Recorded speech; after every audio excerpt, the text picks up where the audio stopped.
Une caméra pour détecter les déchets. Voici à quoi ressemble le dispositif expérimental de Bruxelles Propreté, basé sur l'intelligence artificielle. On a équipé 4 camions avec une caméra et ce programme.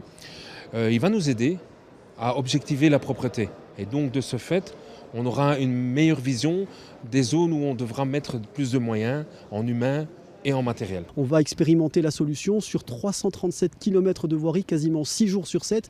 Et ça, si on n'a pas un outil d'intelligence artificielle automatique, on ne peut pas le faire. Ou alors ça voudrait dire qu'on devrait déployer des moyens considérables pour obtenir ce type de résultats, ce qui est très compliqué pour nous. L'objectif, reconnaître les déchets, évaluer leur quantité et trier les tronçons évalués par couleur.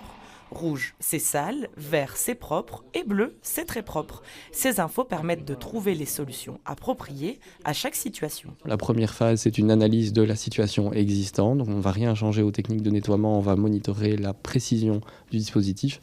La deuxième phase, c'est mettre en place des projets pour justement vérifier la différence entre la situation initiale et l'amélioration au travers de cette carte. Et enfin, on va faire une analyse complète de l'intérêt de cette solution avec les partenaires en région. La ville de Charleroi a déjà adopté le dispositif. Chez nous, l'expérience couvre 10 communes, dont Bruxelles, Ixelles et Woluwe-Saint-Lambert. D'après Testachat, en 2018, les communes les plus sales étaient Anderlecht, Molenbeek et Schaerbeek, communes qui ne font pas partie de l'expérience.